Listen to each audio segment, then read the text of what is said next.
Good evening. कैसे बच्चों, सब बढ़िया? इतना स्लो, वो भी यूपीएससी वाले बच्चों का? पूरा प्रशासन आपके हाथ में आने वाला है और इतना स्लो।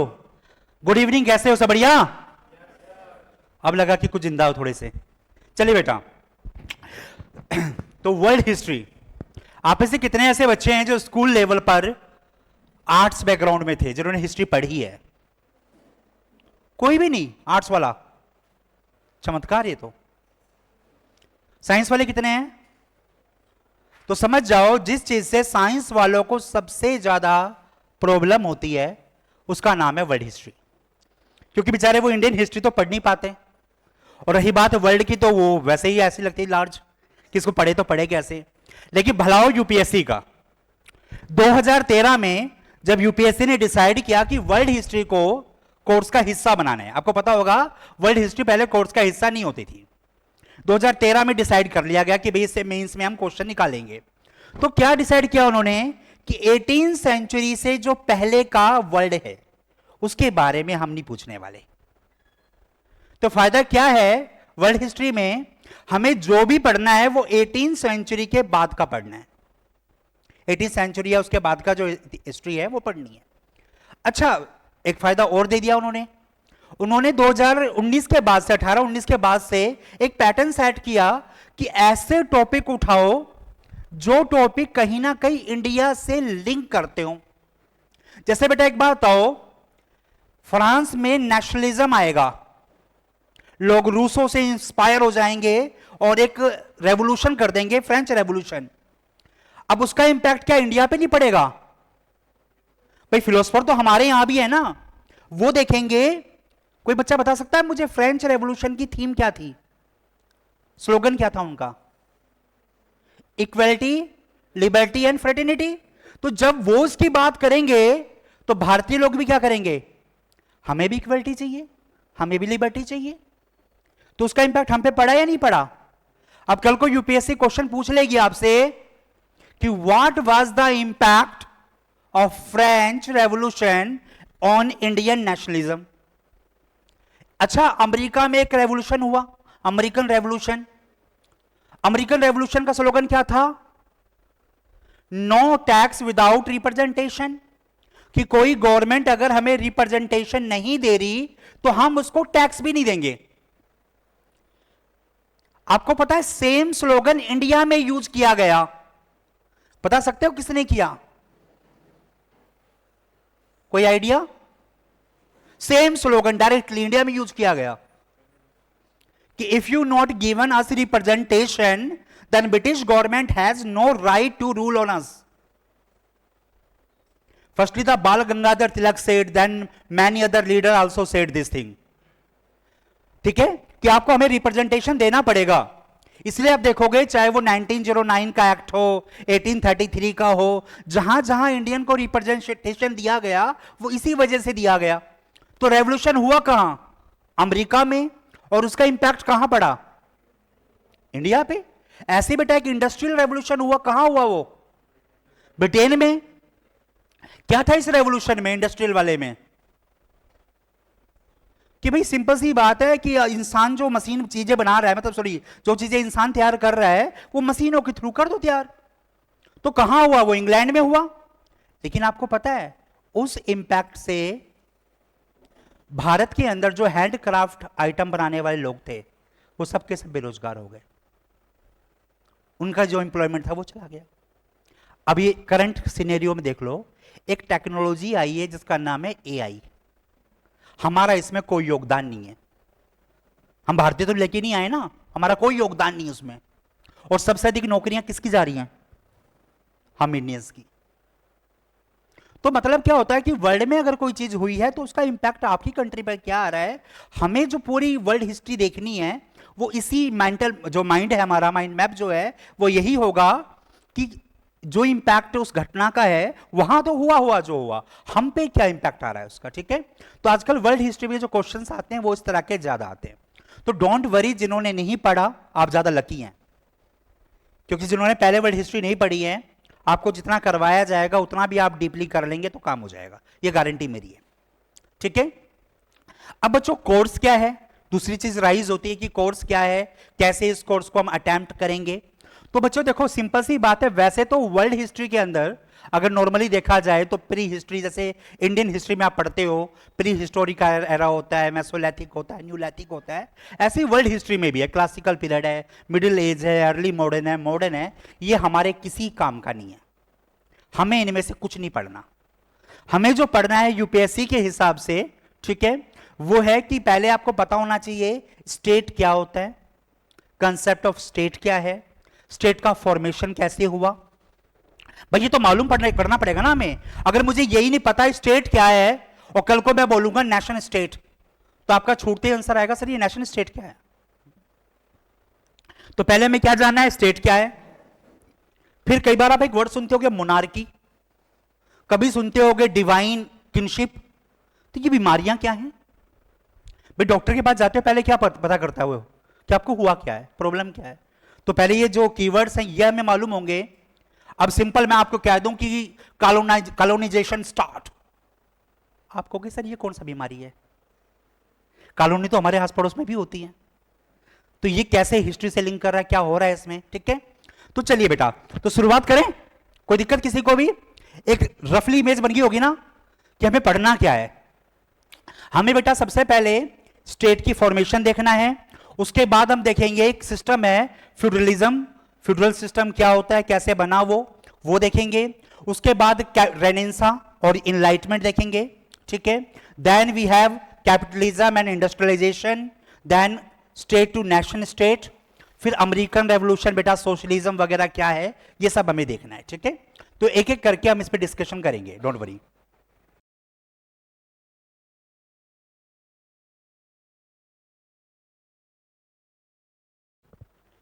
चलिए बेटा,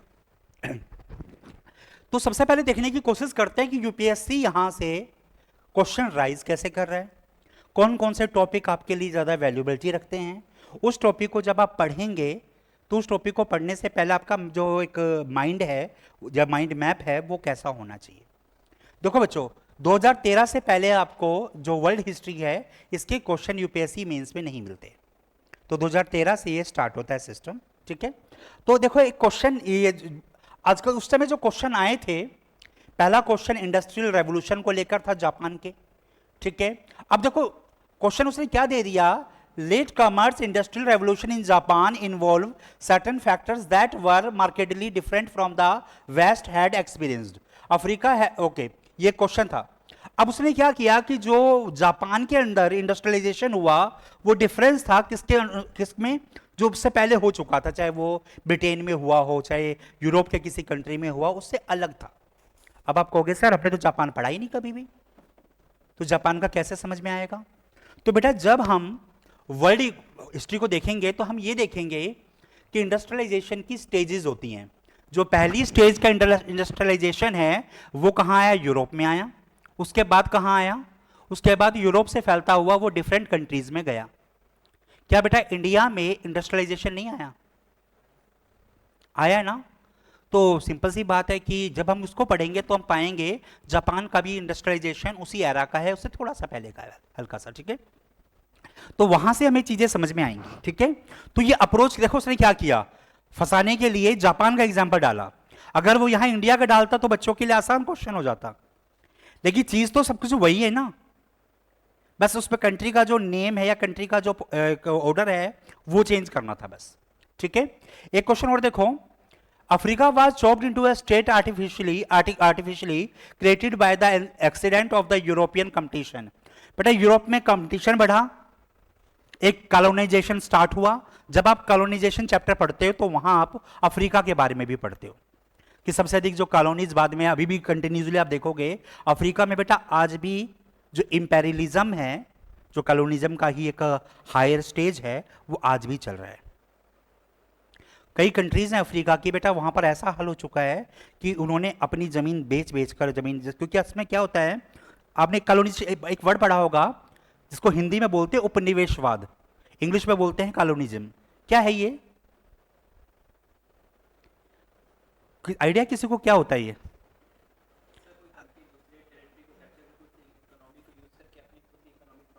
जी बेटा, अपनी इकोनॉमी को बूम कर रहे होते हैं, ठीक है। अब इसकी स्टेज कब बढ़ जाती है, जब आपने पहले तो उस पे उसकी इकोनॉमी को कंट्रोल कर लिया, धीरे धीरे आप क्या कर रहे हो, उसका सोशल, उसका पॉलिटिकल, उसका पूरा स्ट्रक्चर आपने कंट्रोल कर लिया, तो ये इंपेरियलिज्म बन जाता है, कॉलोनाइजेशन जो है। तो इस इंपेरियलिज्म में क्या होता है कि धीरे धीरे उस कंट्री को इतना टॉर्चर कर देते हो, जैसे बेटा अंग्रेजों ने इंडिया में किया, पहले बंगाल को जीता, फिर बाकी और स्टेटों को मिलाया, धीरे धीरे करके उन्होंने क्या किया, सभी स्टेटों को अपना हिस्सा बना लिया, ठीक है। तो ये इंपेरियलिज्म बन जाता है। तो आज वर्ल्ड में इंपेरियलिज्म अगर कहीं है तो वो आपके अफ्रीका में दिखता है।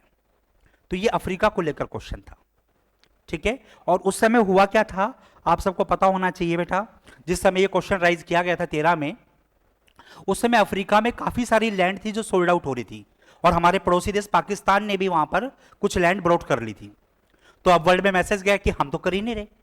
तो उस समय जो प्राइम मिनिस्टर थे मनमोहन सिंह जी, उनका एक कोटेशन आया था कि we have suffered from the colonization, so that reason we never want that any other place face that problem, so that's why we are not buying a land, if they need our services our help then we are ready to do, but हम वहां पर जमीन purchase नहीं करेंगे, ठीक है। तो ये सब चीजें वहां पे हमने देखी थी, ठीक है। तो उसको लेकर भी कई बार क्वेश्चन बन जाता है। तो बेटा देखो, है तो हिस्ट्री, लेकिन जो क्वेश्चन बना उसने करंट इवेंट को देखते हुए एक क्वेश्चन तैयार कर दिया, ठीक है। तो ये सब चीजें बेटा हिस्ट्री में, ये प्रीवियस क्वेश्चन आपको मिल जाएंगे, इनको पढ़कर आपको एक अप्रोच मिल जाएगी कि किन किन टॉपिक पर आपको फोकस करना है, ठीक है। तो मैंने 24 तक के जो क्वेश्चंस आए हुए हैं सबके सब डाल दिए हैं, ये आपको मिल जाएगी क्लास के बाद में, ठीक है। अब देखिए, अब एक क्वेश्चन है, approaches to read world history. एक हेडिंग बनाइए बेटा, approaches to read world history.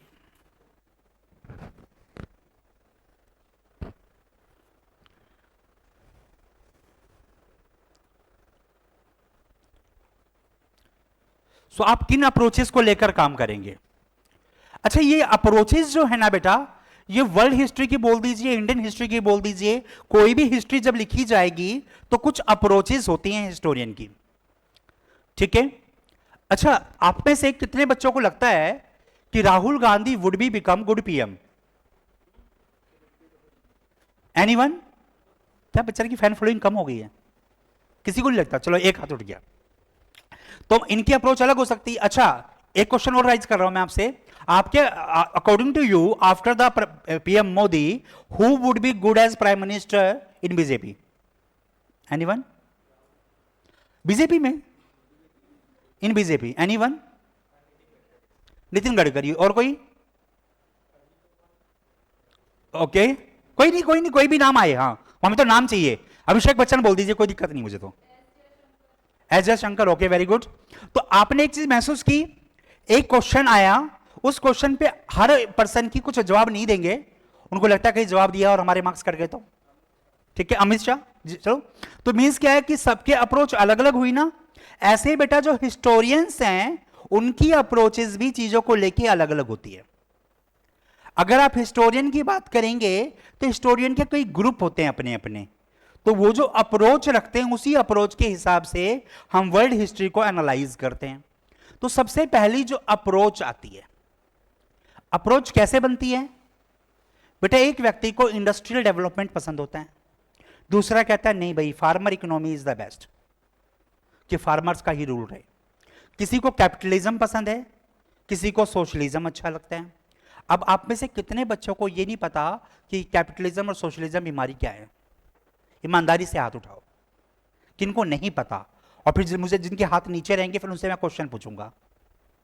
तो कितनों को नहीं पता? बस एक को नहीं पता, बाकी सबको पता है कि सोशलिज्म, कैपिटलिज्म, मार्केट इकोनॉमी ये क्या होती हैं, सबको पता है। तो क्वेश्चन राइज हो सकते हैं, ठीक है। तो बच्चों पहला क्वेश्चन मेरा ये है कि दुनिया में जब पहली बार रूलरशिप बनी होगी, ठीक है, तो किस प्रकार की रूलरशिप रही होगी? वो मोनार्की रही होगी या कोई अदर रूलरशिप रही होगी? मोनार्की मतलब राजतंत्र, कोई हिंदी में थोड़ा समझना चाहे तो बताइए बेटा। मोनार्की रही होगी, डिवाइन प्रिंसिपल रहा होगा, क्या रहा होगा? हाँ, जैसे लाइक इंडिया में हुआ है ना भाई, महाजनपद पीरियड में अगर आपने पढ़ा है थोड़ा सा तो आपने देखा होगा यही सिस्टम इंडिया में था। तो बच्चों ऐसा ही सिस्टम यूरोप में आया। आप उसको केसर बोल सकते हो, जैसे रसिया में जो रूलर होता था उसको केसर कहा जाता था, ठीक है। कई कंट्री में उसको अलग नाम से डालते थे, ठीक है। तो उसका नाम कोई भी हो सकता है, कई जगह उसको लॉर्ड, फ्रांस वगैरह में उसको लॉर्ड बोला जाता था।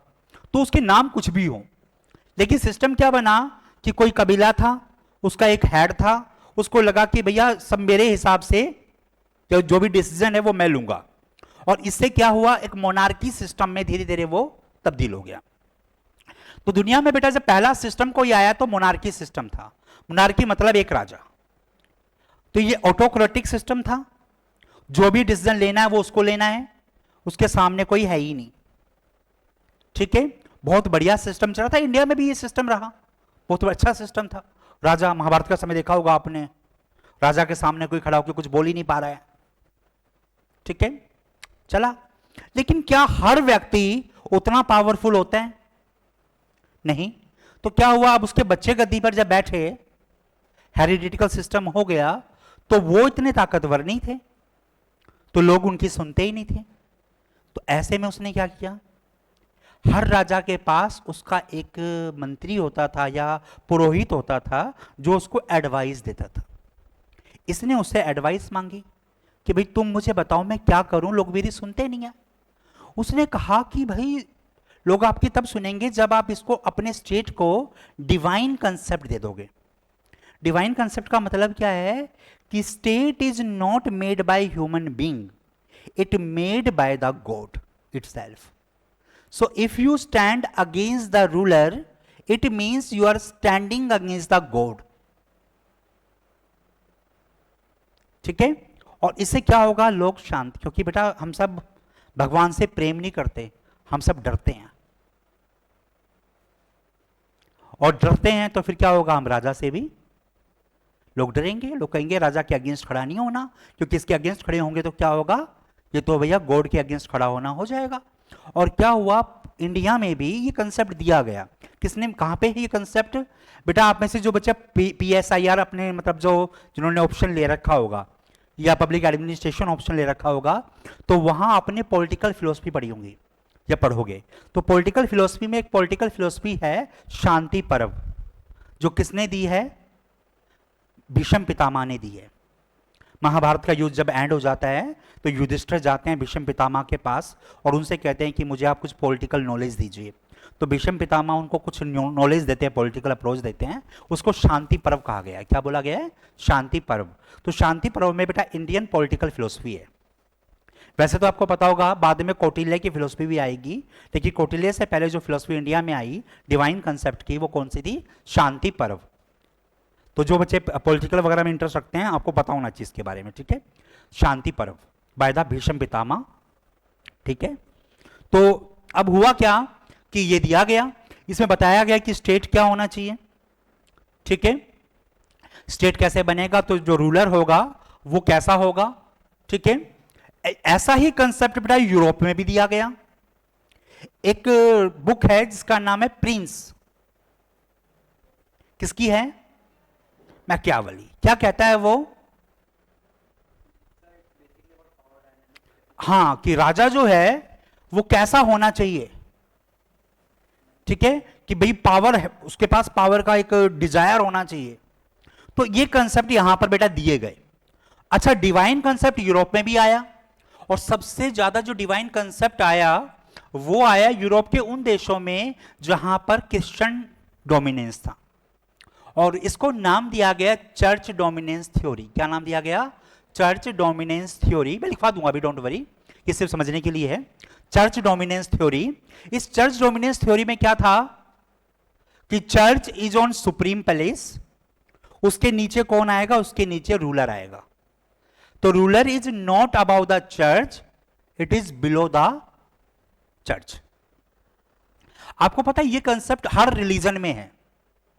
आपने कंसेप्ट सुना होगा इस्लाम में बादशाह का और सुल्तान का, कोई बता सकता है क्या गैप है दोनों में? दो वर्ड सुने होंगे ना, एक बादशाह सुना होगा और एक सुल्तान सुना होगा। कोई गैप है दोनों में या एक ही है? क्या गैप है? नहीं, किसने बताया? नहीं, देखिए बेटा कंसेप्ट क्या है या कंसेप्चुअल गैप क्या है कि बादशाह जो है, ठीक है, वो बेसिकली क्या है? A person who called himself that I am the supreme authority, I am not believing in authority of other one, after the God I am the supreme one. But another place, Sultan is, he was a person who said, the above me there is a Khalifa, and I am taking this position on the name of Khalifa. So person who believe in authority of Khalifa, that person is known as Sultan. And person who did not believe in the authority of Khalifa, that is known as Badshah. तो ये बादशाह और सुल्तान का gap है, ठीक है. ऐसे ही बेटा चर्च में भी हुआ, मैंने बताया आपको क्रिश्चियंस में, उसमें भी क्या कॉन्सेप्ट दिया गया कि जो रूलर होगा, ठीक है, वो सुप्रीम होगा, लेकिन चर्च सबसे ऊपर होगा. तो ये कॉन्सेप्ट यूरोप में चला. अच्छा, हमारे यहां कॉन्सेप्ट आए और टूट गए. रीजन क्या था? हमारे यहां बेटा डिवाइन पावर को कवर करने का मौका ही नहीं मिला, क्योंकि हमारे यहां एक डिवाइन पावर थी ही नहीं. जब ब्रह्मनिज्म थोड़ा सा टॉप पे जाने लगा, पावर लेने लगा, उसी समय बौद्ध धर्म और जैन रिलीजन आ गए. जब बौद्ध और जैन रिलीजन सुप्रीमेसी पे जाने लगे तो हिंदू रिलीजन में रिफॉर्म हो गया, ठीक है, by the Shankaracharya and other one. और वो जो रिलीजन टॉप पे जा रहे थे वो वापस डाउन हो गए. और उसके बाद जब इस्लाम आया और लगा कि दिल्ली सल्तनत के समय कि now the Islam become the supreme religion, उसी समय क्या हुआ? मुगल्स का अटैक हुआ और मुगल्स अपने को सुप्रीम मानते थे. हमें लगता है कि ये मुस्लिम रूलर सब एक हैं, नहीं है. उसमें भी अप्रोचेस हैं. सिया की अप्रोच अलग है, सुन्नी की अप्रोच अलग है. जैसे हिंदुइज्म में कास्टिज्म है ना, ऐसा ही कास्टिज्म हर रिलीजन में है. दुनिया में अभी कोई ऐसा रिलीजन है ही नहीं जिसमें कास्टिज्म ना हो. तो चीज क्या होगी? जब कास्टिज्म होगा तो क्या होगा?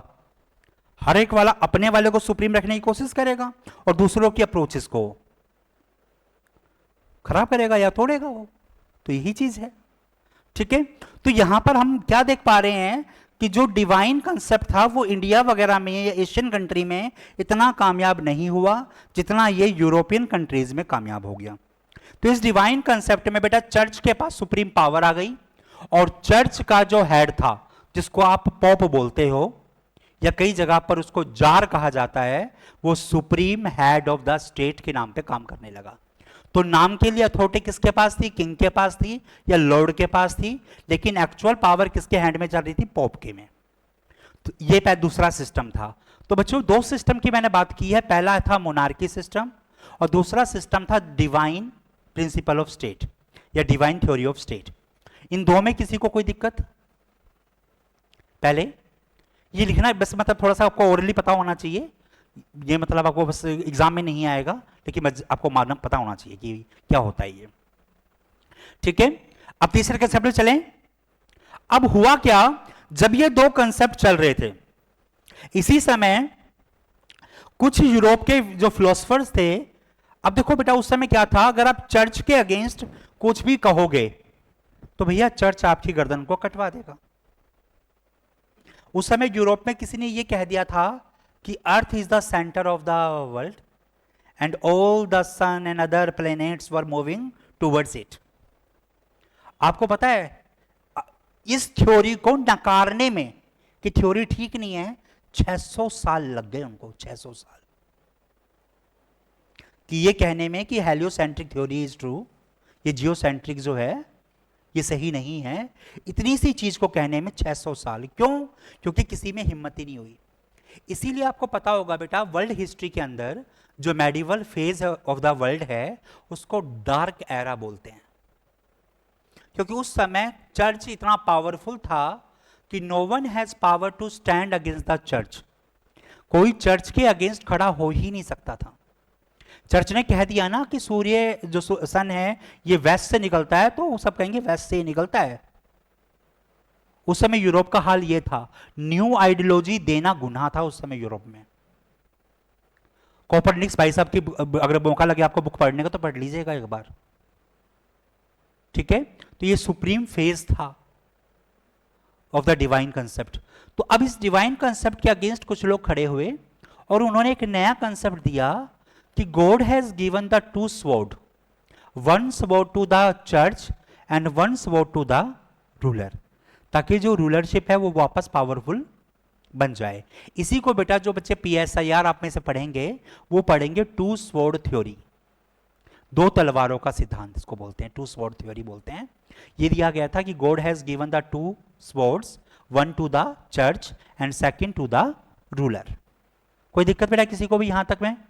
ठीक है, ताकि रूलरशिप वापस अपनी पावर पर आ जाए। ठीक है,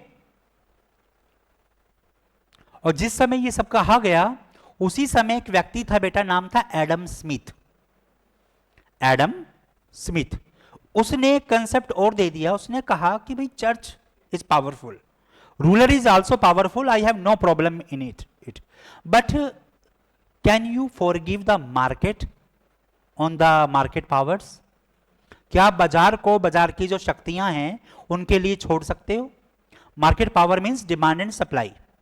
तो उसका कोटेशन ये था कि चर्च हो चाहे रूलर हो, आप कहीं भी इंटरफेयर कीजिए but do not interfere in market. ठीक है, आप कहां इंटरफेयर मत कीजिए? मार्केट में इंटरफेयर मत कीजिए। ठीक है, और इसी से बेटा ऐसा सिस्टम तैयार हुआ जहां इकोनॉमिकल, पॉलिटिकल और हिस्टोरिकल तीनों ग्रुप कंबाइंड हो गए। तो ये जो टॉपिक अभी मैं आपको पढ़ाने वाला हूं, ये टॉपिक आप पॉलिटी पार्ट में भी पढ़ चुके होंगे, अगर हो चुका है तो आपका इसका कुछ पार्ट आप इकोनॉमिकल में पढ़ेंगे और हिस्टोरिकल अप्रोच में आपको पढ़ाने वाला हूं। ठीक है, यहां तक किसी को कोई दिक्कत पहले? ठीक है, अब देखिए, तो देखिए बेटा, एडम स्मिथ ने एक बुक लिखी है, जिस बुक का नाम क्या है बेटा?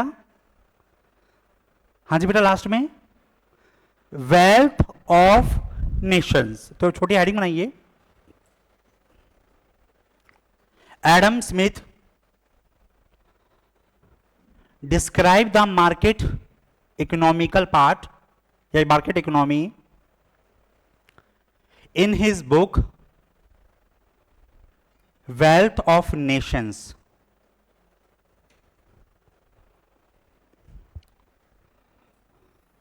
तो बेटा जो फॉर्मेशन स्टार्ट हुआ ये मार्केट इकोनॉमी के नाम से स्टार्ट हुआ था,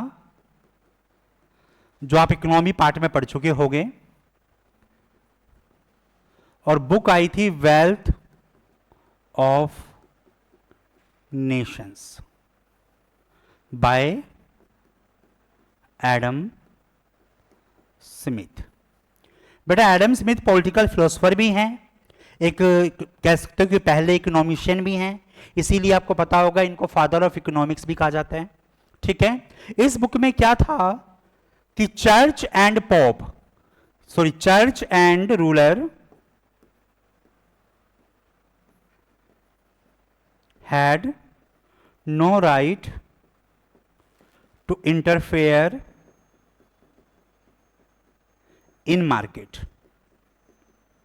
कि भैया उनको चर्च को या कोई अधिकार नहीं है कि मार्केट में ये इंटरफेयर करें। तो market should be run by the demand and supply. Write down, market should be run on behalf of demand and supply. Market should be run on behalf of demand and supply.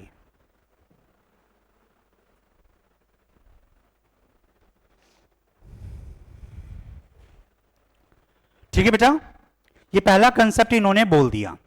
अब जब इन्होंने concept दिया, इसके बाद एक और philosopher थे उस समय के जिनका नाम था थॉमस मूर। थॉमस मूर, ठीक है, MOUR, थॉमस मूर। इन्होंने भी बेटा एक किताब लिखी, बुक लिखी, जिसका नाम था यूटोपिया। यूटोपिया, और इस बुक में पहली बार इनिशियल सोशलिज्म के बारे में बात की गई। इनिशियल सोशलिज्म, यूटोपिया का बेटा मीनिंग क्या होता है? Imaginary island.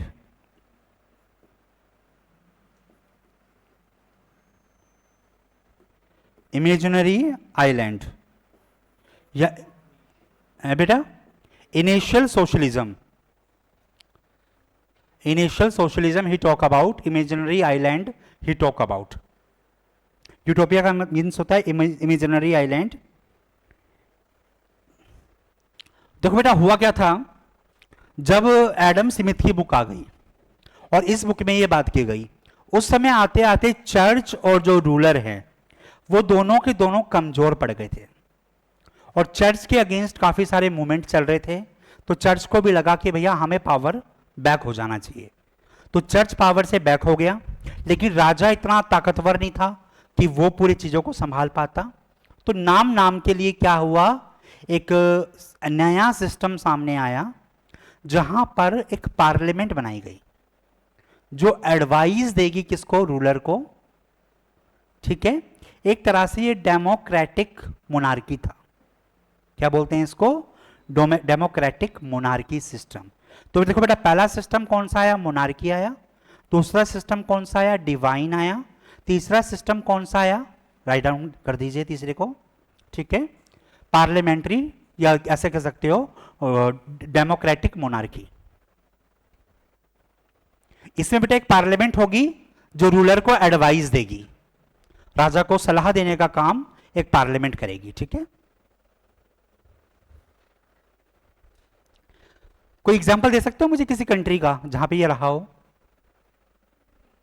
Britain, very good. 1215 में वहां के लोगों ने डिमांड की अपने राजा से कि हमें कुछ अधिकार चाहिए।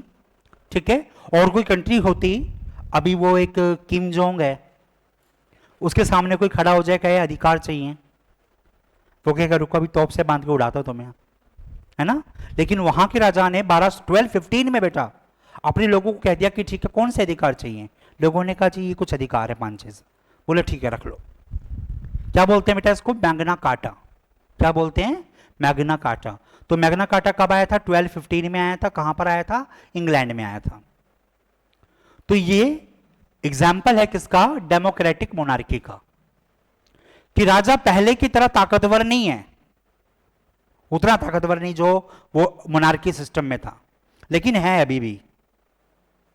ठीक है, 1688 में बेटा इंग्लैंड में ग्लोरियस रेवोल्यूशन हो जाएगा और उसके बाद ये सिस्टम चेंज हो जाएगा। ग्लोरियस रेवोल्यूशन कब हुआ है बेटा, 1688 में। कहां पर हुआ है, इंग्लैंड में। बताऊंगा इसके बारे में, बस आपको थोड़ा आइडिया दे रहा हूं अभी मैं, एक रफ इमेज, ताकि जब मैं पढ़ाऊं इस टॉपिक को तो आपको थोड़ा आइडिया रहे कि कहां हुआ है वो। तो ग्लोरियस रेवोल्यूशन कहां हुआ है, इंग्लैंड में होगा। ठीक है, तो ये दो सिस्टम समझ में आ गया बेटा आपको। पहला कौन सा था, मार्केट इकोनॉमी का। दूसरा कौन सा सिस्टम था, इनिशियल सोशलिज्म का, थॉमस मूर का। इसकी बुक का नाम क्या है, यूटोपिया। तीसरा सिस्टम बेटा जो प्रैक्टिकली आया वो था कैपिटलिज्म। इसको हम डीपली पढ़ेंगे कैपिटलिज्म को। कोई बता सकता है क्या बीमारी है ये कैपिटलिज्म, क्या है ये। देखो बेटा स्टार्टिंग में क्या होता है सिस्टम में, मार्केट फोर्स जो है वो मार्केट को डील करना शुरू करता है।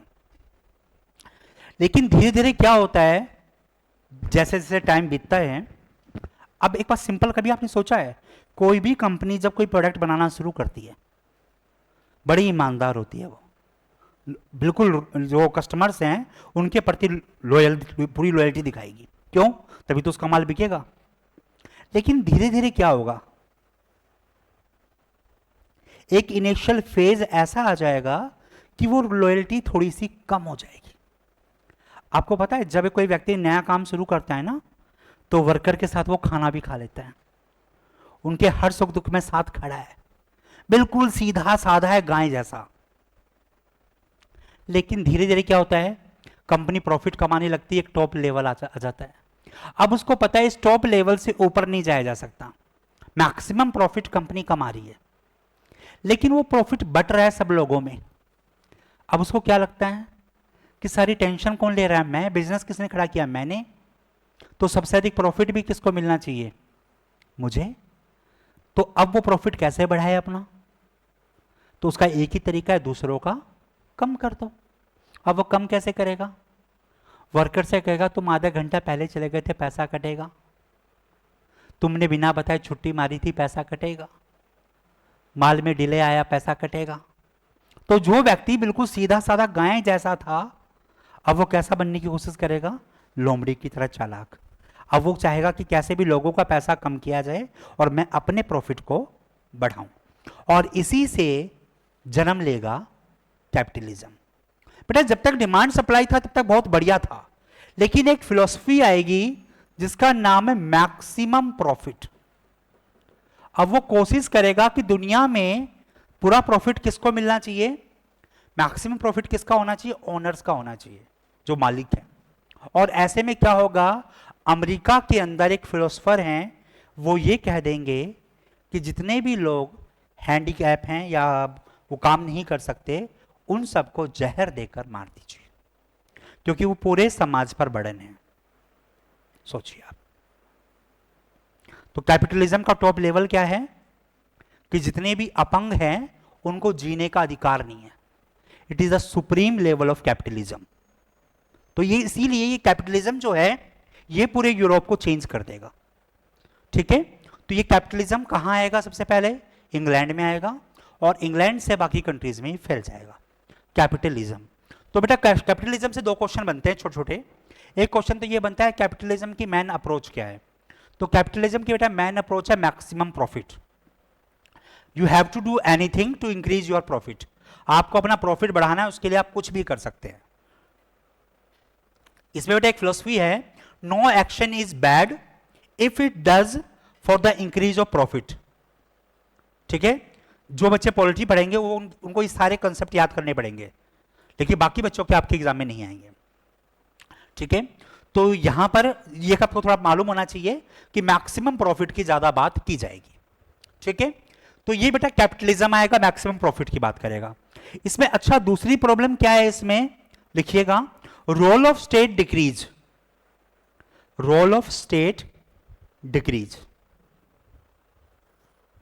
इसमें बेटा रोल ऑफ स्टेट कम हो जाएगा। इंटरफेयर ऑफ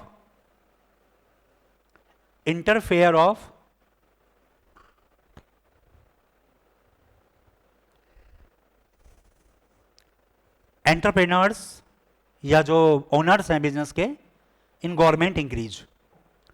तो बेटा जो व्यापारी हैं, सिंपल आप कर सकते हो, व्यापारियों का जो रोल है, इंटरफेयर है, वो मार्केट में इंक्रीज हो जाएगा। अभी बेटा इंडिया में बताओ आप, क्या भारत सरकार ऐसा कोई बिल पास कर सकती है जो कि अगेंस्ट अंबानी और अडानी हो? हमारे यहां तो डेमोक्रेसी है ना, फिर भी गवर्नमेंट कर सकती है। कर सकती है, मतलब आपने बिल्कुल सही कहा, करना चाहे तो। लेकिन गवर्नमेंट क्यों नहीं कर सकती? क्योंकि गवर्नमेंट को फंड चाहिए डेवलपमेंट के लिए। अब आपको पता है हम सब कितना टैक्स देते हैं? एक नॉर्मल अमाउंट, अगर आप टोटल अमाउंट चेक करेंगे और शेयर चेक करेंगे इनकम टैक्स का और कॉर्पोरेट टैक्स का, तो आप पाएंगे कुछ ही कॉर्पोरेट घराने हैं जो बहुत ज्यादा टैक्स पे कर रहे हैं। तो गवर्नमेंट जानती है कि अगर वो कुछ ऐसा पॉलिसी बनाएगी जो उनके अगेंस्ट होगी, तो वो क्या करेंगे? उनको तो बिजनेस करना है, वो इंडिया छोड़ के कहीं और कर लेंगे, तो उसे लॉस हमें ज्यादा होगा। इसलिए ऐसा नहीं कि गवर्नमेंट डरती है उनकी से, नहीं। मेन बात यह है कि आपको सरवाइव करना है। हम बेटा मिक्स इकोनॉमी में जी रहे हैं, मतलब हमारे यहाँ कैपिटलिज्म और सोशलिज्म का मिक्सअप है, लेकिन जो ज्यादा झुकाव है वो कैपिटलिज्म पर है। ठीक है, तो ये कैपिटलिज्म है, इसमें गवर्नमेंट का रोल थोड़ा डाउन हो जाता है, और जो रोल ऑफ मार्केट, जो पावर है, एंटरप्रेन्योर्स वगैरह हैं, उनका रोल बढ़ जाता है। तो पूरा ये सिस्टम चलता जा रहा था बहुत बढ़िया से यूरोप में। तभी एक व्यक्ति पैदा हुआ जिसका नाम था कार्ल मार्क्स। इनके साथ इनके एक फ्रेंड थे एंजिल, ये नाम याद रखना बेटा, सेकंड वाला, एंजिल। कार्ल मार्क्स और एंजिल, इन दो लोगों ने मिलकर एक किताब लिख दी जिसका नाम था कम्युनिस्ट मैनिफेस्टो। और इस किताब में पहली बार बात की गई किसकी? मार्क्सिज्म की। तो अगली फिलॉसफी कौन सी है बेटा? Marxism, by the Karl Marx and his friend Engels. Book name is Das sorry, communist manifesto.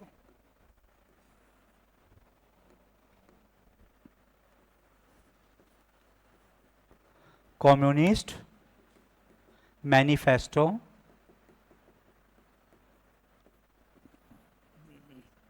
Karl Marx की ही एक किताब और है, दास कैपिटल। इन दोनों की जो फिलॉसफी है उसका नाम है class conflict. Class conflict, class conflict. Class conflict क्या होता है बेटा? दो क्लासेस में पूरे वर्ल्ड को बांट देना, ठीक है।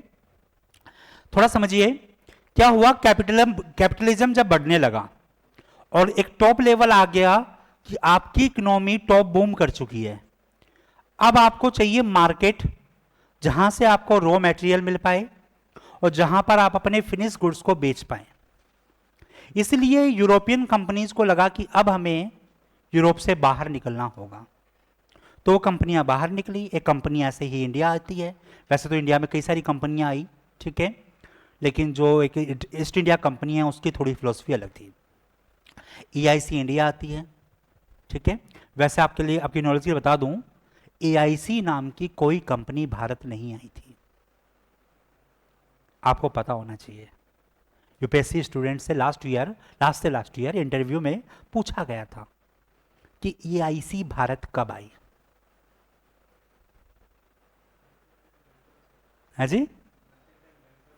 गवर्नर्स कंपनी थी ये, ठीक है, मर्चेंडाइल कंपनी थी, ठीक है, जो इंडिया की तरफ मूव किया था इस कंपनी ने, ठीक है। तो ये कंपनी आई थी, ना कि EIC आई थी, ठीक है। तो आपको थोड़ा सा एक आइडियोलॉजिकल बेस पता होना चाहिए। EIC कब बनी? 1833 के एक्ट में बनी, जब इंग्लैंड की 4 कंपनियों को मिक्स करके एक कंपनी बनाई गई और उसको EIC नाम दिया गया। एक कंपनी जो सबसे पहले ये गवर्नर्स कंपनी जो आई, उसके बाद 2 कंपनियां और बनी, फिर उनको मर्ज करके एक कंपनी बना दिया गया, तो 3 कंपनियां ये इस तरह की हो गई, और बाद में उनको फाइनली मर्ज करके EIC बनाया गया। उससे पहले EIC नाम की कोई कंपनी नहीं थी, ठीक है। तो समझिएगा, तो ये कंपनियां इंडिया और बाकी जगह पहुंची। धीरे धीरे इन्होंने क्या किया, उस कंट्री के रिसोर्सेज पर कब्जा कर लिया और इससे एक गैप बना। गैप कैसा बना बेटा? पहले वर्ल्ड में केवल 2 ही क्लास होती थी, या तो इंसान अपर रिच लेवल का होता था, जिसको बेटा यूरोप में मीडियम फैमिली बोलते हैं, ठीक है, और इसी को बेटा बर्जुआ बोलते हैं। क्या बोलते हैं? बर्जुआ। लोकल भाषा में एक वर्ड है वहां पे, बर्जुआ। और दूसरा ग्रुप है वो है सर्वहारा या लेबर क्लास। लेबर फार्मर्स दोनों उसमें आ जाते हैं। तो बेटा यूरोप में 2 ग्रुप थे, कौन से? बुर्जुआ एंड सर्वहारा। तो ये जो कैपिटलिज्म था या क्लास कॉन्फ्लिक्ट था, ये उसी को लेकर था। अच्छा, इंडिया में क्यों नहीं आया क्लास कॉन्फ्लिक्ट? कभी सोचा है आपने? हमारे यहां सोशलिज्म वगैरह क्यों नहीं आया? ना कभी आ सकता। ये वही आ सकता है बेटा जहां 2 ग्रुप हों।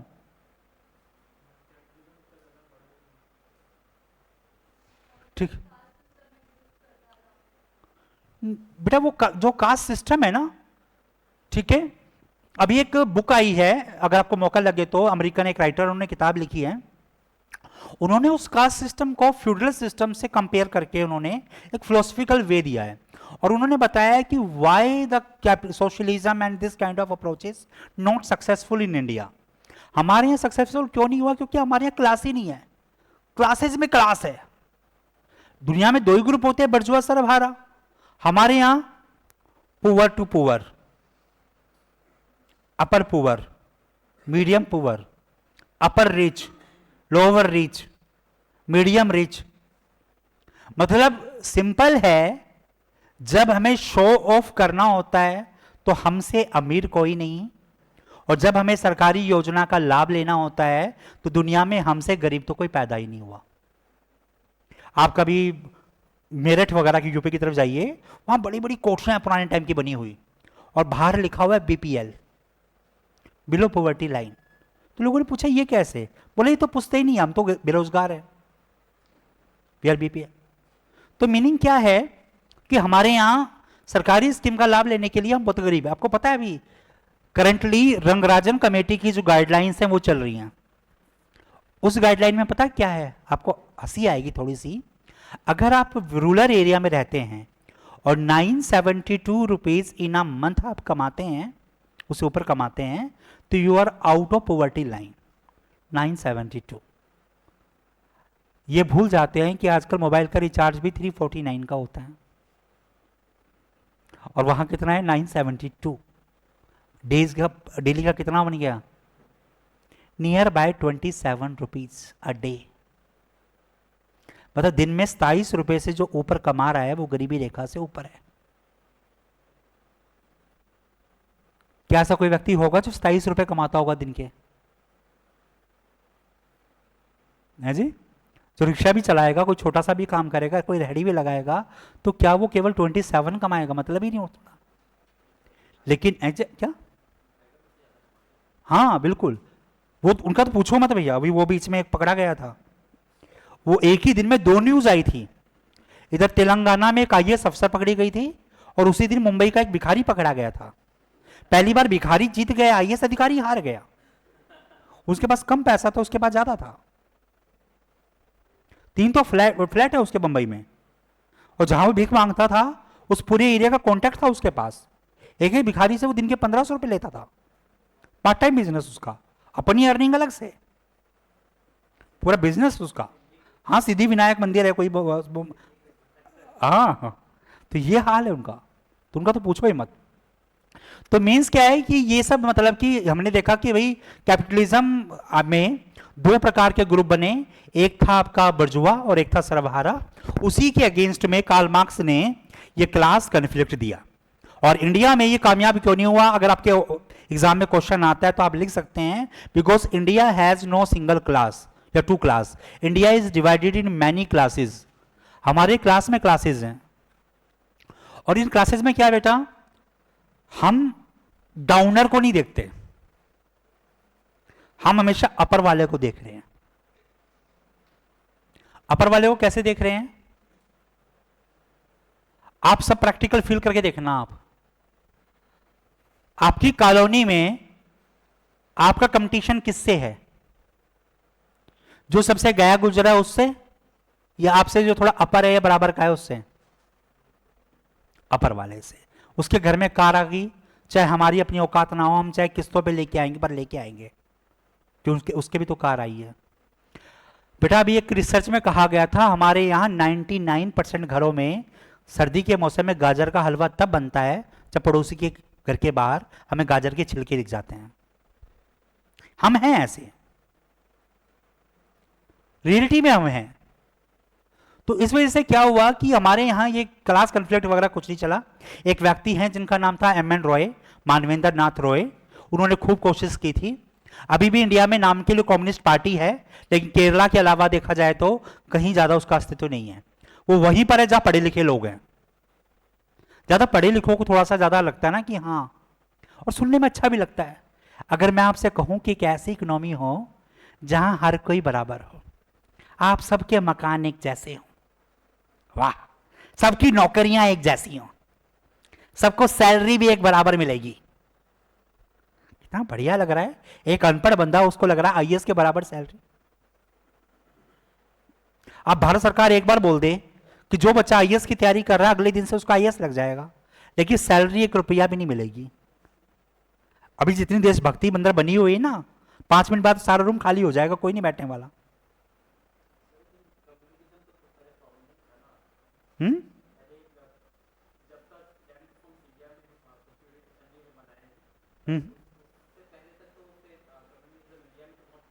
अब बताऊंगा मैं वो क्या था, ठीक है। तो ये सब चीजें यहां पर हुई, ठीक है। तो बेटा मेन बात यहां पर क्या आई, ये मार्क्सिज्म आया। अब इस मार्क्सिज्म की 2 अप्रोचेस थी। पहली अप्रोच थी कम्युनिज्म, और दूसरी अप्रोच थी mix economy. Mix economy economic वालों के लिए है, हमारे लिए नहीं है। कम्युनिज्म हमारे लिए है। ये कम्युनिज्म क्या होता है बेटा? कैपिटलिज्म का पूरा अपोजिट कर दो। कैपिटलिज्म में क्या है, सारी प्रॉपर्टी प्राइवेट है, और कम्युनिज्म में क्या है, no concept of private property. लिख दीजिए, communism, no concept of private property, no concept of private property. ठीक है, प्राइवेट प्रॉपर्टी का कोई कंसेप्ट नहीं होगा. Every resource will be hand of government, every resource will be in hand of government.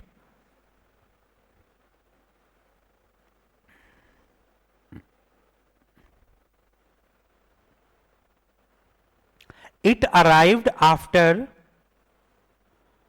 a bloody revolution. It arrived after bloody revolution.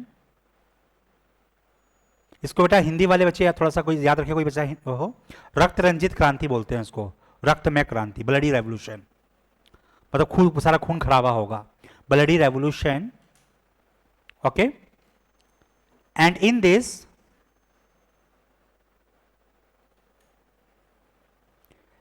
everyone get according to need, everyone get according to need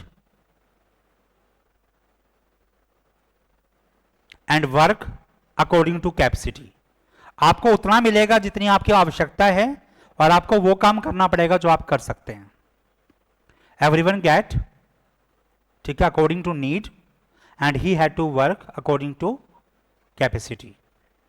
कि आपको अपनी पूरी क्षमता से काम करना होगा और बदले में आपको उतना मिलेगा जितनी आपकी नीड है. तो बेसिक नीड मतलब जो प्रॉपर्टीज वगैरह में जो बेसिक नीड है कि आपको रहने के लिए कमरा चाहिए, जो भी चाहिए उतना आपको मिलेगा, भोजन में आपको उतना मिलेगा जो आपकी नीड है, बाकी आपसे एक्स्ट्रा चीजें आपको नहीं मिलेंगी. ठीक है, and all the properties of capitalist, all the properties of capitalist merged by the government.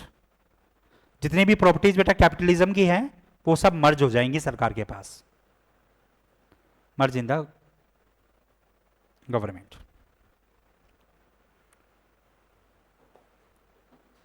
ठीक है, this government work in socialist form,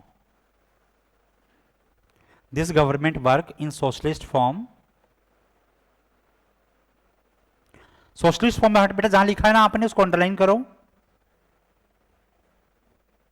for the benefit of all, socialism form का मतलब क्या होता है?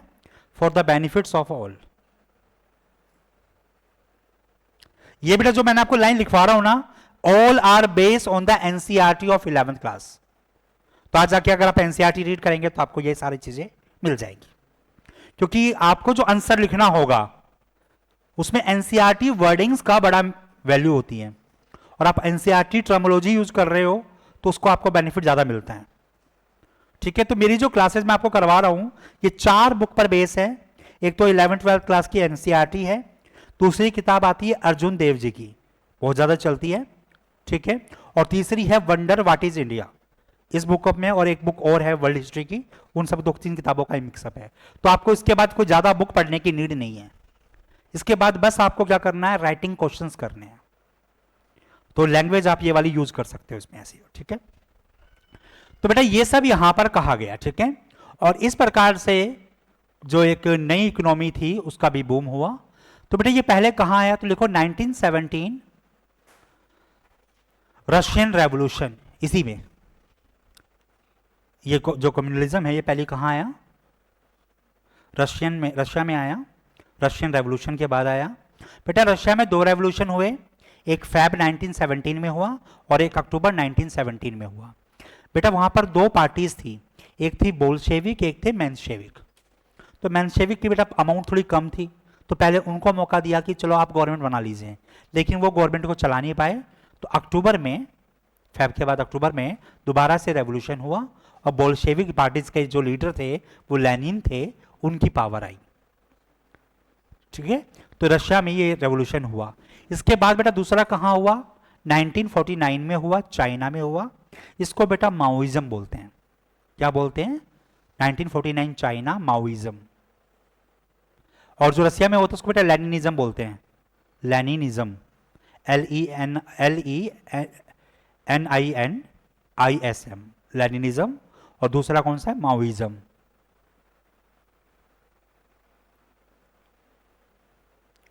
इसलिए आप देखोगे जो कम्युनिस्ट पार्टी है ना इंडिया में, उसके अलग अलग नाम हैं। Communist party of India bracket में Lenin, communist party of India bracket में माओ। तो जो माओ की फिलोसफी अपनाएंगे वो माओइस्ट हैं, और जो लेनिन वाली अपनाएंगे वो लेनिनिस्ट है। दोनों में डिफरेंस क्या है बेटा? कोई बताएगा डिफरेंस क्या है? बेटा लेनिन वाली जो इंडस्ट्रियल वर्कर्स है उन पे फोकस करती है।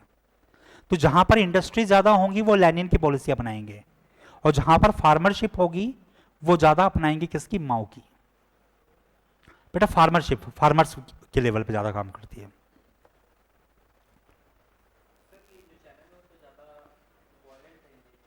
हाँ, माओइस्ट जो है बेटा फार्मर है। अब फार्मर पढ़ा लिखा बंदा है क्या? तो वो जब रेवोल्यूशन करेगा तो क्या वो रेवोल्यूशंस के जो वे हैं उनको अपनाएगा डायरेक्ट? तो ये थोड़ी सी टाइट ज्यादा होती है।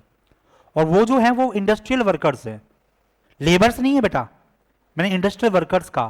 तो जो वर्कर्स होते हैं वो थोड़े पढ़े लिखे होते हैं, तो वो जो जैसे हड़ताल करेंगे, स्ट्राइक करेंगे, वो ऐसे तरीके अपनाएंगे, वो फिजिकली वायलेंट कम होंगे। तो माओइस्ट थोड़े फिजिकली वायलेंट ज्यादा होते हैं। दोनों में गैप है। इसके स्ट्रिक्ट रूल है माओइस्ट वाले के, उसके रूल इतने स्ट्रिक्ट नहीं है। तो दोनों में एक गैप है। इंडिया में दोनों में से कोई कामयाब नहीं है, डोंट वरी, हम सेफ है। ठीक है। तो बेटा ये इकोनॉमिकल मेजर में एक हिस्टोरिकल अप्रोच है कि इकोनॉमी के जरिए कैसे हिस्टोरिकल बूम हुआ। इसी को बेटा economical history of the world कहा जाता है। इसको जब आप इकोनॉमी पढ़ोगे ना, इकोनॉमी जो आपके टीचर पढ़ाएंगे वही इसको इकोनॉमिकल हिस्ट्री के नाम से पढ़ाएंगे आपको। ठीक है। तो ये इकोनॉमिकल बूम हुआ, इस बूम के हिसाब से पॉलिटिकल और जो सोसाइटिकल चेंजेस थे वो पूरे वर्ल्ड में सामने आए। यहां तक किसी को कोई दिक्कत? चलिए अब चलते हैं अपने टॉपिक की तरफ। हेडिंग बनाइए फ्यूडरल सिस्टम। यहां से हमारा मेन टॉपिक शुरू हो रहा है। इससे आपके एग्जाम में क्वेश्चन आएगा, हर बार आता है।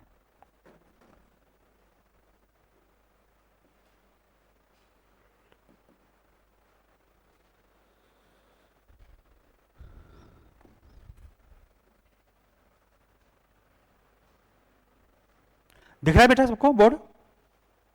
दिख रहा है? ठीक। बेटा फ्यूडरल सिस्टम हुआ क्या? एरा था फिफ्थ सेंचुरी के आसपास का। सर आप कहोगे सर फिफ्थ सेंचुरी का है, पढ़ना तो हमें 18 सेंचुरी के बाद है, फिर फिफ्थ सेंचुरी की बात काहे कर रहे हो? क्योंकि बेटा इसको लिखा ही 18 सेंचुरी में गया है।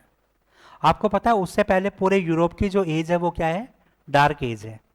तो डार्क एज में तो कोई इतिहास लिखा ही नहीं गया, उसमें केवल पॉलिटिकल फिलोसफीज आई हैं और कुछ नहीं आया है। तो 18 सेंचुरी के आसपास इसको लिखा गया, जब यूरोप में रेनेसा हुआ। रेनेसा बोले तो इनलाइटमेंट मूवमेंट। तो इसीलिए ये जुड़ा हुआ है इनलाइटमेंट मूवमेंट के साथ में। इसीलिए हिस्ट्री की जब स्टार्ट होती है वर्ल्ड हिस्ट्री की, तो फ्यूडलिज्म से स्टार्ट होता है। बेटा ये फ्यूडलिज्म होता क्या है, कोई बताएगा मुझे? इंडिया में भी रहा है, तो हिंदी में इसको सामंतवाद बोलते हैं। अब शायद कुछ इजी हो जाए बताना आपके लिए। कोई भी आइडिया आपके पास है कि फ्यूडलिज्म क्या होता है? बेटा जो ऑनलाइन स्टूडेंट आप भी बताइए बेटा। ठीक है, ये फ्यूडलिज्म है क्या, कोई बताएगा? यस बेटा आप बताइए। यस आपको, जी कोई भी आइडिया? यहां पे सही गलत की बात है ही नहीं, छोड़ दो। कोई वर्ल्ड कप नहीं मिलेगा किसी को भी, मेरे पास है भी नहीं।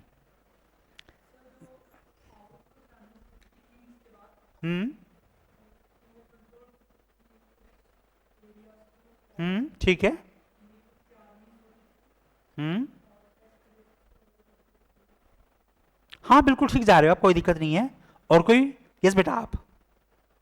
हम्म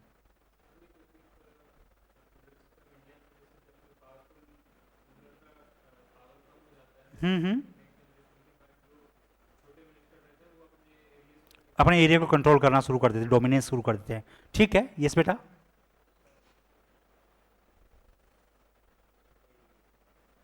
हाँ जी बेटा।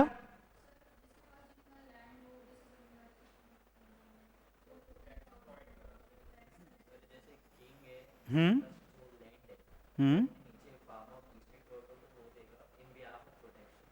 ओके गुड, ठीक है। यस बेटा, हाँ आपको जो इनसे सुना है वही बता दो, कोई दिक्कत नहीं है। मैंने बात ये देखो, आप सब यूपीएससी की तैयारी कर रहे हो और उसके लिए आपको पार्टिसिपेशन तो क्लास में करना पड़ेगा। जितना पार्टिसिपेट करोगे उतनी आपकी नॉलेज गेन होगी। यस बेटा बताइए, आप सोचिए 2 मिनट के लिए, आऊंगा वापस। जी आपको कोई इतने लोगों को सुना है अभी, कुछ तो आइडिया बना होगा। हाँ जी बेटा लास्ट में, जी बैठे रहो, हाँ बताओ।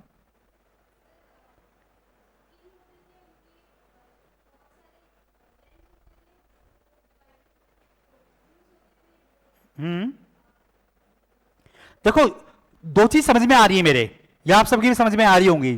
भाई जब तक रूलर पावरफुल है उसको किसी की नीड नहीं है, वो सारी पावर अपने हाथ में रखेगा जैसे इन्होंने बताया। लेकिन जब उसकी पावर डिके होगी, डाउन होगी, अब उसको प्रॉब्लम क्या है कि वो इतने बड़े एरिया को संभाल नहीं पा रहा है, तो उसको कुछ लोग चाहिए जिसपे वो ट्रस्ट कर सके, जो उसको आवश्यकता पड़ने पर सेना वगैरह की मदद वगैरह दे सके। एक प्रॉब्लम समझ में आ गई। दूसरी चीज क्या समझ में आई है कि रूलर इतना कमजोर हो चुका है कि उसके पास देने के लिए पैसे नहीं है, वो पैसे नहीं दे पा रहा सैलरी के। तो वो क्या कह रहा है कि भी मुझे इस लैंड से टैक्स वसूलना है, मेरे नाम पे टैक्स तुम वसूल लो, जो पैसा आएगा वो तुम्हारी इनकम बन जाएगा, तुम अपनी सेना के खर्चे जो तुम्हें करने हैं वो कर लेना। फिर तो कुछ कुछ ये एक रूलर हुआ है इंडिया में, इल्तुतमिश, उसने इक्ता सिस्टम शुरू किया था। इक्ता सुना है किसी ने नाम थोड़ा बहुत इसका? तो इक्ता सिस्टम शुरू किया था। तो कुछ कुछ ये इक्ता जैसा नहीं लग रहा आपको? उसमें भी यही था कि मैं आपको कैश सैलरी पे नहीं कर सकता, बदले में मैं आपको लैंड ग्रांट दे रहा हूं। ठीक है, तो ये लैंड ग्रांट आपको दे दी गई है, इस पे आप टैक्स लगाइए, अपना इनकम वसूलिए और काम कीजिए। तो दो चीज समझ में आ गई। अच्छा इसके अलावा कोई तीसरा व्यू बताइए कुछ और। यस बेटा आप बीच में, आप कोई और आइडिया? हाँ बताइए बेटा, सामने लिखा हुआ है इसी में पढ़ के बता दो कुछ तो। हाँ हम्म, ठीक है, हाँ कुछ इस तरह का सिस्टम है। यस बेटा बैक में, आपके बैक में पीछे। हाँ जी आप तो छुपे बैठे हो, दिखाई नहीं दे रहे मुझे। हाँ जी जी पीछे, हाँ हाँ हाँ बताइए बेटा। हाँ आपसे कहा है, कुछ भी जो सुना है इनसे, क्या दिक्कत है?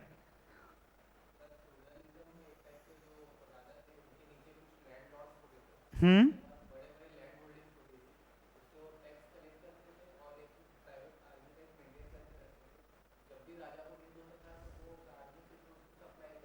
हम्म,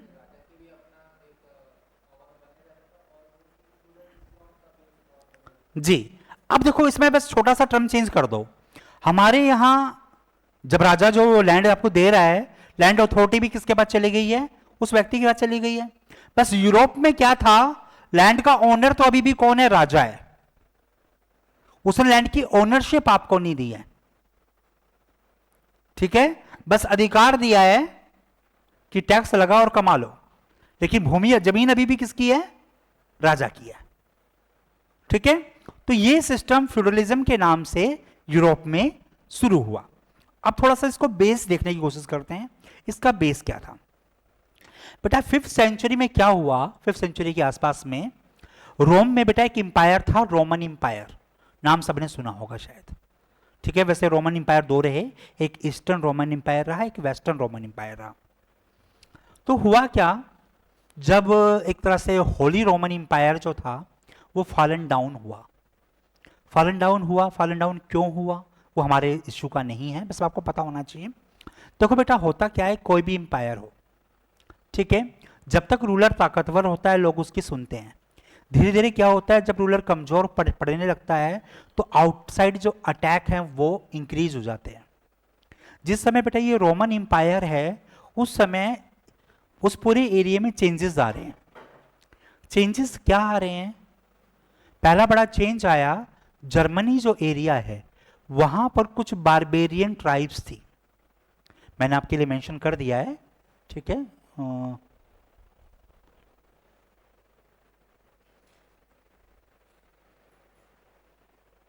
ये बारबेरियन ट्राइब्स हैं जर्मन की, गोथ्स, फ्रैंक्स एंड वंडल्स। तो कुछ जर्मन ट्राइब्स थी, ये कंटिन्यूसली क्या कर रही थी, उस एरिया पे अटैक कर रही थी। और इनके अटैक की वजह से क्या हो रहा था कि जो रोमन इंपायर था वो काफी वीकन हो गया था, और बाद में वो इंपायर फॉलन डाउन हो गया।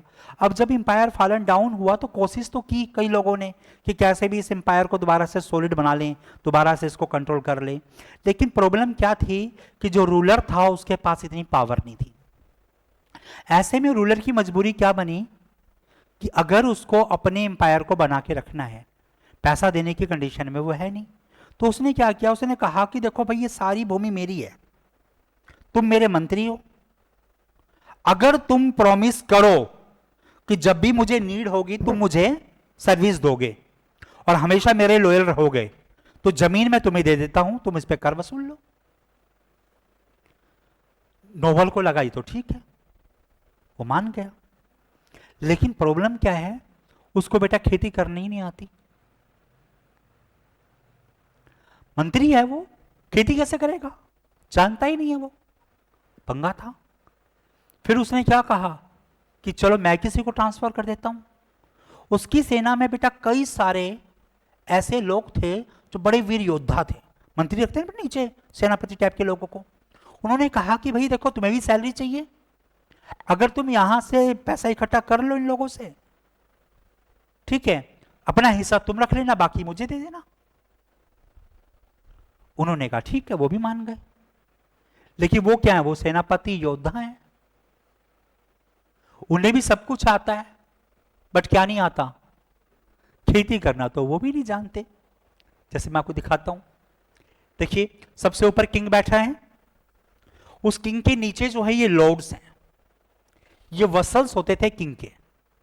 वसल्स मतलब कि भाई किंग ने बोल दिया, पावर दे दी इनको लॉर्ड्स को कि भैया ठीक है, मतलब कि भैया सॉरी इनको कि भैया तुम हमारे नाम से क्या करो, मतलब इस जमीन से वसूल लो पैसा, ठीक है।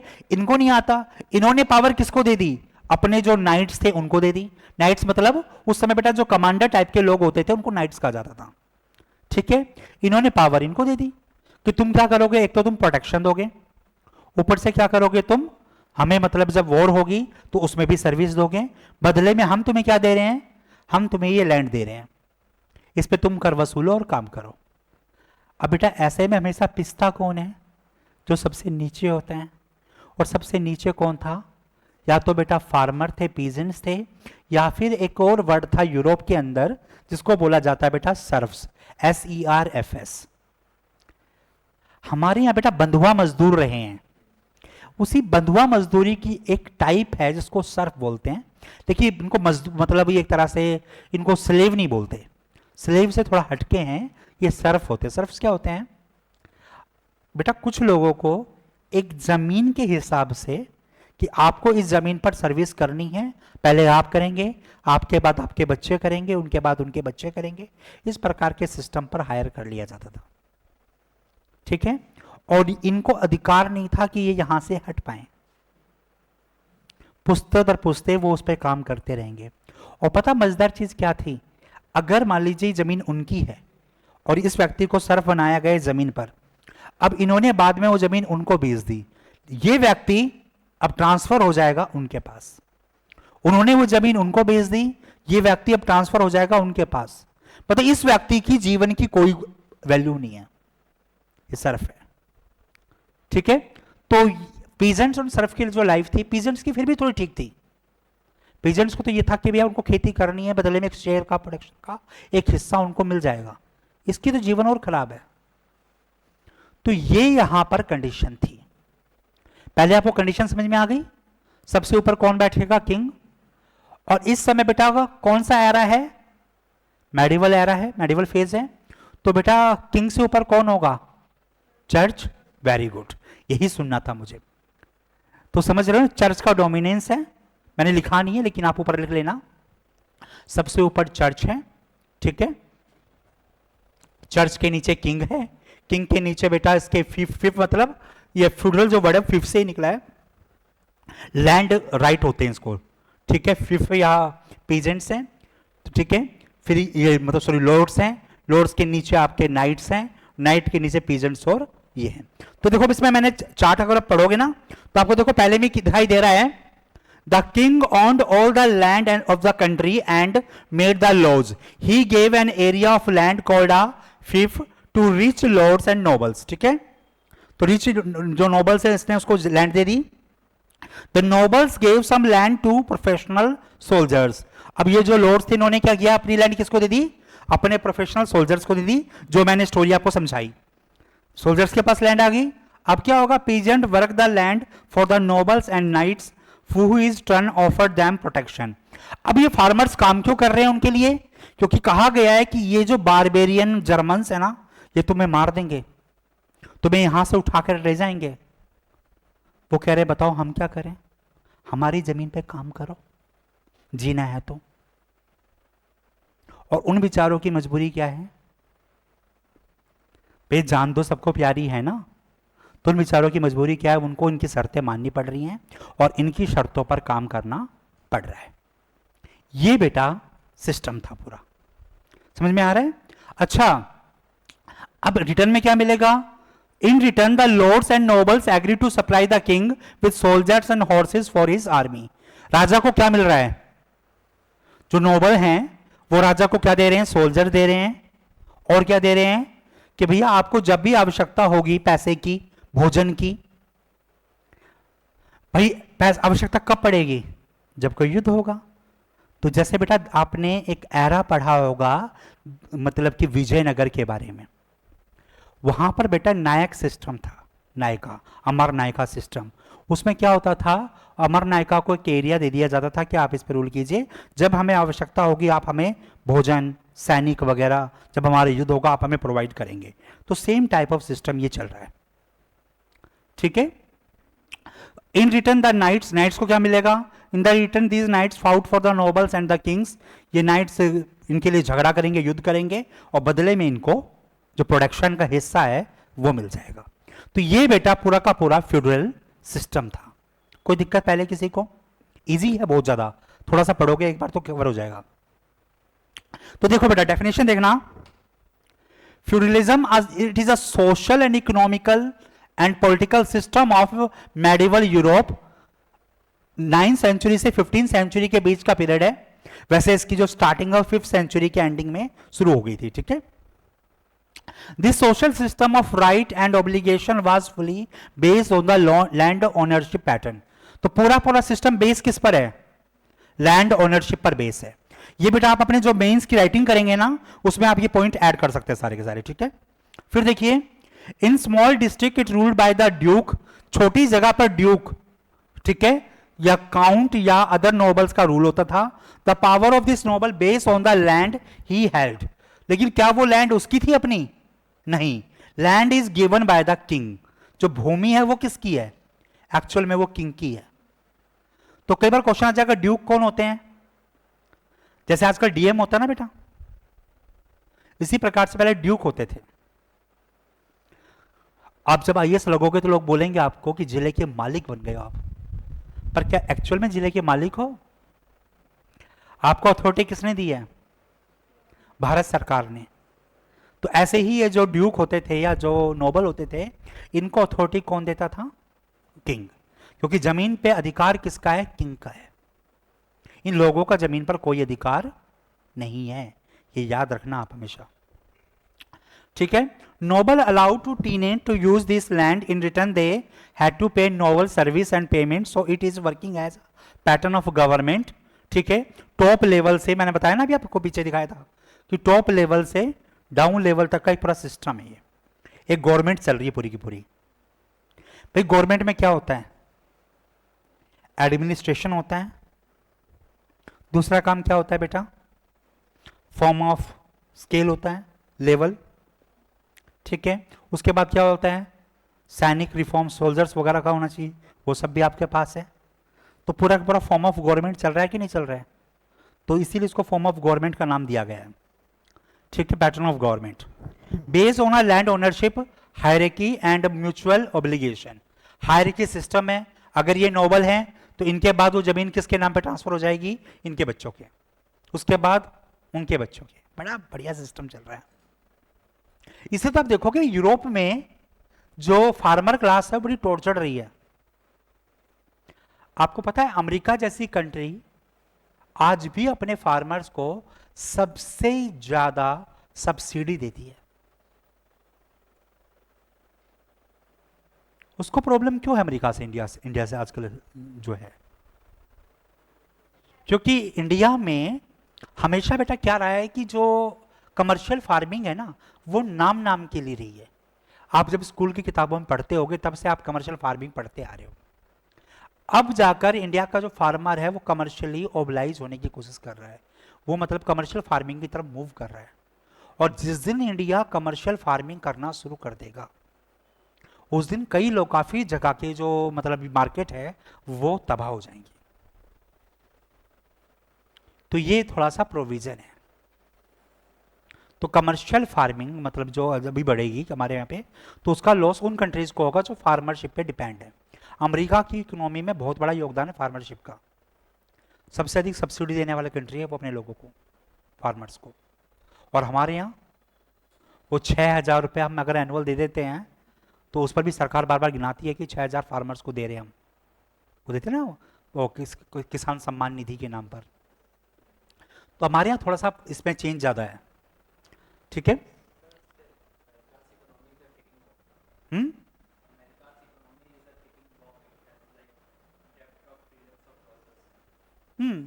तो सेकेंडली हो क्या रहा है बेटा, आपने ना मतलब अपनी इकोनॉमी को, ये कह लीजिए कि अमेरिका ने अपनी इकोनॉमी को है ना एक तरह से दूसरों पे थोपा है। थोपा कैसे है कि जैसे अब डॉलर की वैल्यूबिलिटी है। आपको पता भी रसिया और इंडिया में एग्रीमेंट हुआ। रसिया ने कहा कि we are ready to accept all the payments in Indian rupees. अब डिजिटल करेंसी हम लॉन्च कर रहे हैं, मतलब प्रोसेसिंग में चल चुका है, सब कुछ प्रोसेस में है। ठीक है। अगर वो हो जाता है और रसिया के अलावा 8, 10, 15 कंट्रीज तैयार हो जाते हैं वो इंडियन डिजिटल करेंसी को यूज करने में, तो क्या डॉलर की डोमिनेंस टूटेगी? नहीं टूटेगी? टूटेगी। इधर से जब से ब्रिक्स ने अनाउंस किया है कि वो अपनी करेंसी यूज करेंगे तब से अमेरिका सदमे में है। और ट्रम्प की मजबूरी यह है कि इस समय कुछ समझ नहीं आ रहा है कि वो करे तो करे क्या। एक तो बेटा हमारे यहां इकोनॉमी बहुत खतरनाक वाली है। मेरा एक दोस्त मिला, बड़ा खुश होकर मुझसे कह रहा, पता है कितना मजेदार बात हुई। मैंने कहा क्या हो गया? बोला पता है आसपास के सब देशों पे तो 25% टैरिफ है, हमारे यहाँ 50% टैरिफ आ गया, कितना मजा आ गया। मैंने कहा भैया इसका मजा क्या है? तो हमारे यहाँ कई लोगों ने सेलिब्रेट कर डाला इस चीज को कि औरों पे 25 हमारे पे 50, मतलब कुछ ज्यादा मिलेगा हमें। 25 से 50 तो ज्यादा होता है 25 से, पता हमें कुछ बढ़िया मिलने वाला है। ठीक है। तो ऐसे तो इकोनॉमिशियन है हमारे यहाँ। एक और मैंने जब अभी पेट्रोल की प्राइस बढ़ी तब एक अच्छा सा वाक्य देखा था, एक जानकारी में था। उस बंदे ने कहा कि क्या फर्क पड़ता है पेट्रोल कितना भी महंगा हो जाए, हम तो कल भी 100 का डलवा रहे थे, आज भी 100 का डलवा रहे हैं। तो ऐसे लोग तो हमारे अर्थशास्त्री हैं। तो हमारी इकोनॉमी का कुछ नहीं हो सकता। हमने तो उसको भी सेलिब्रेट कर दिया। अमेरिका वाला कह रहा है मैं और बढ़ाऊंगा। आज तक के पत्रकार जिसने कभी 10% नहीं देखा होगा टैरिफ क्या होता है, ठीक है, वो कह रही है कोई बात नहीं 60% कर दो इसको, क्या दिक्कत है। तो मीन्स क्या है हमारे यहाँ इकोनॉमी में, तो अमेरिका की दिक्कत यह है कि वो कैसे भी कंट्रोल करना चाह रहा है कि भारत जो डिसीजन ले रहा है रसिया से तेल वगैरह लेने का, रसिया के हथियारों को बाहर बेचने का, कि हम उसको ना करें। कि वो आपका इकोनॉमिकल और पॉलिटिकल इशू है, हमारा इशू नहीं है। लेकिन फिर भी कई बार आपको ऐसी चीज़ें पता होनी चाहिए, क्योंकि ये जो टैरिफ वगैरह है ना, अब जब इससे यूपीएससी को क्वेश्चन पूछना होगा तो वो ये नहीं करेगा कि अभी करंट टैरिफ, क्योंकि वो पता है सब बच्चे रट्टा मार के बैठे हो। आप सब करंट अफेयर की क्लासेस देख देख के सबने रट्टा मारा हुआ है कि टैरिफ में क्या होता है। अब वो क्या पूछेगा कि in comparison of the cold war phase, ठीक है, how Indian economy is now much closer towards the Russia. Economy में पूछ लिया, इसी क्वेश्चन को हिस्ट्री में कर दीजिए कि इन कोल्ड वॉर फेज, ठीक है, what was the impact held on Indian basically India on the policies taken by the Russia. तो इस प्रकार से करके वो क्वेश्चंस को चेंज कर देगा, थोड़ा सा करंट अफेयर से उठाकर हिस्टोरिकल क्वेश्चन राइज कर देगा। आजकल ऐसा ही होता है यूपीएससी में, ठीक है। तो ये बेटा पहला फेज था, ठीक है। अब आगे देखिए, ये हो गया। अब आइडियोलॉजिकल बेस क्या है फ्यूडलिज्म के, तो यहां से बेटा पिछली बार क्वेश्चन आया था, क्वेश्चन पहले पॉइंट समझिएगा बेटा। दो बेस होते हैं फ्यूडलिज्म के, पहला है legal and ideological approach. Legal and ideological approach, this is given by the Henry Maine, Pollock and Stubbs. बेटा ये POLL है, इसमें डबल L कर देना, Pollock and Stubbs. This approach based on the social and political change. मैंने आपको बताया था कि भाई ये जो सिस्टम आएगा, इस सिस्टम में कई सारे पॉलिटिकल चेंज आएंगे, सोशल चेंज आएंगे। सोशल चेंज कैसे आएगा बेटा? इंडिया में अगर आप एक वर्ड सुनते हो फार्मर, तो आपके दिमाग में जो इमेज बनती है कैसी बनती है? 6 फुट का हट्टा कट्टा नौजवान, बड़े अच्छे मसल्स डोले शोले, कैसी बनती है? एक ऐसा इंसान जिसके ऊपरी शरीर में कोई कपड़ा नहीं है, हड्डियां थोड़ी शरीर से बाहर निकलने की कोशिश में। ऐसी इमेज क्यों नहीं बनती है? और हमेशा से बनती है, ऐसा नहीं कि अभी बनती है। अगर आप आज से 60-70 साल पहले, 80 साल पहले भी फार्मर का सोचोगे तो आपको दिमाग में ऐसी इमेज आएगी। ऐसा क्यों है, कभी सोचा आपने? क्योंकि हमारे यहाँ क्या है, जो बेस सर्विस होती है उसकी प्राइस हमेशा लो होती है और उसकी वैल्यूबिलिटी बहुत ज्यादा है, लेकिन उसकी वैल्यू मतलब बेस प्राइस क्या होगी, हमेशा डाउन होगी। और जो आर्टिफिशियल सर्विसेज होती हैं, दिखावटी चीजें जीवन की, उनकी जो प्राइस है वो ज्यादा होगी और रियल वैल्यू उनकी वैल्यूबिलिटी उनकी काफी कम होगी। जैसे फॉर एग्जांपल एक चीज समझिए, हमें टमाटर लेकर आना है, टमाटर का रेट 60 रुपये हो गया है अभी कई जगह पर, आपके इलाके का मुझे नहीं पता, वैसे दिल्ली जैसी जगह पे 70 रुपये चल रहा है, ठीक है। तो आप एक चीज सोचिए, हम 70 में टमाटर नहीं लेंगे, लेकिन हम पिज्जा हट वगैरह में जाएंगे, वो कहेगा टमाटो की टॉपिंग्स कर दें, और वो कहेगा बोले हंस के कि टमाटो की टॉपिंग नहीं आई है, बहुत अच्छी टॉपिंग है, 50 रुपीज़ लगेंगे। 50 रुपीज़ में वो एक टमाटर यूज कर देंगे मैक्सिमम, और हम भाग के करवा लेंगे। ज़्यादा वैल्यू सब्जी में डली हुई या सब्जी वाले टमाटर उसकी थी या टॉपिंग्स की थी, उसकी थी ना, लेकिन हमने वो नहीं लिया क्योंकि उसका बेनिफिट डायरेक्ट किसको मिलता? फार्मर को मिलता। 60 में अगर टमाटर आप ले रहे हो तो फार्मर को बेनिफिट मिलता, जो इस समय बारिश के बावजूद टमाटर उगा रहा था, जानते हुए भी खराब हो जाएगा, तभी उसने हिम्मत की थी। तो हम उसको बेनिफिट नहीं देंगे, हम वहां दे देंगे। ये जो पैडल चलाकर रिक्शा खींचते हैं ना, वो हमसे कई बार मांग लेगा कि 20-25 रुपए लगेंगे वहां के, हम उससे बार्गेनिंग करेंगे। लेकिन हम मॉल में जाएंगे या किसी बड़े रेस्टोरेंट में खाना खाएंगे और टिप के नाम पे 50-100 रुपए किसी को दे देंगे ऐसे ही। मीनिंग क्या होता है कि, तो हमारे यहाँ ये प्रॉब्लम ज़्यादा है। इसकी वजह से क्या होता है, फार्मर की आज भी कंडीशन ऐसी की वैसी बनी हुई है। वरना सरकार चाहे तो कंडीशन चेंज कर दे, सरकार फिक्स कर दे कि भैया टमाटर का जो प्राइस है इंडिया में वो 30 रुपये 40 रुपये होगा ही होगा, चाहे प्रोडक्शन कम हो चाहे ज़्यादा हो। तो मान सकता हूं किसी एक साल या एक सीजन में फार्मर को लॉस होगा तो अगले सीजन में प्रॉफिट हो जाएगा और उसकी कंडीशन बेस्ट हो जाएगी। लेकिन पब्लिक जीने नहीं देगी।